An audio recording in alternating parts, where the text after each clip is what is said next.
Carol, uma pergunta importante em relação às defesas, né? Você tem acompanhado também muito aí próximo a alguns advogados.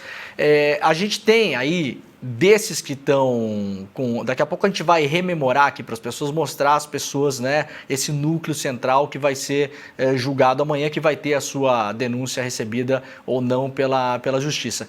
Desse núcleo central, se a gente pegar aí Heleno, Ramagem, o próprio Mauro Cid, a gente tem dois pontos de atenção que a gente estava chamando antes aqui. Um deles, o Paulo Sérgio Nogueira, a gente já comentou com você, aliás, na semana retrasada sobre isso, né? Ele é o único que tem uma nota dissonante aí em relação a essa orquestra, né? Porque ele, ao contrário dos demais, ele não se defende dizendo que imagina, não houve tentativa de golpe nenhuma, não era nada disso, eram apenas em conversas informais, eram apenas sondagens. Não, ele fala que ele, na sua defesa, diz que impediu o Bolsonaro de assinar o que ele chama de doideira. Ele falou isso no seu depoimento, na sua defesa prévia, né?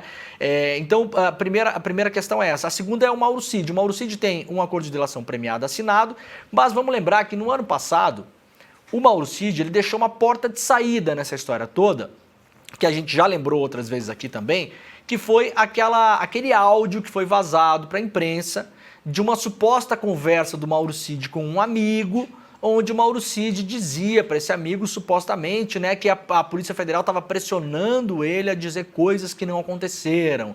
Eles estão me pressionando, eles estão me cobrando para eu falar coisas que eu não sei. Então, você acha que a gente vai ter alguma surpresa amanhã? Por exemplo, a defesa do Mauro Cid pode surpreender amanhã e desdizer coisas que ele disse, ou ir para um caminho que a gente não está enxergando. A defesa do Paulo Sérgio Nogueira, ela pode, eventualmente, amanhã, reforçar uma acusação contra o Bolsonaro, porque é o que ele faz diretamente, né? A defesa do Paulo Sérgio fala, olha, ele ia assinar aquela doideira, que era a tal da minuta do golpe, né? Então o Paulo Sérgio não está amanhã só se defendendo. A defesa dele acusa o Bolsonaro. Você acha que a gente tem esses dois pontos de atenção e os demais vão tocar o samba de uma nota só aí, o Heleno, o Ramagem, todos eles vão dizer o que vem dizendo? Ou tem alguns pontos de atenção em relação às defesas que a gente tem que prestar atenção a partir de amanhã de manhã?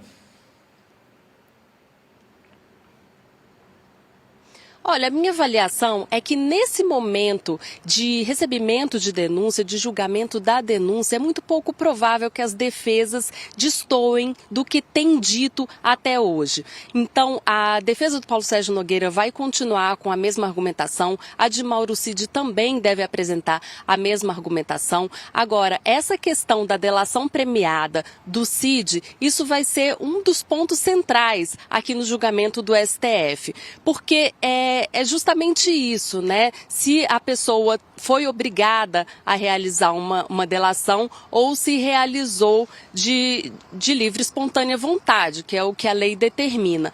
Agora, nesse momento do recebimento da denúncia, a gente vê o Supremo muito unido, especialmente aqueles integrantes da primeira turma que costumam votar de forma muito alinhada a Alexandre de Moraes, tanto nesse julgamento como em outras questões penais. Então, é pouco provável que essas pessoas discordem amanhã de Alexandre de Moraes quando ele sustentar o recebimento da denúncia. Essa questão sobre a delação de Mauro Cid pode ser que seja mais bem discutida e mais bem esmiuçada na fase da ação penal, na fase em que as investigações realmente se aprofundam e que esse tipo de questionamento pode ser, inclusive, investigado mais a fundo aqui no Supremo Tribunal Federal.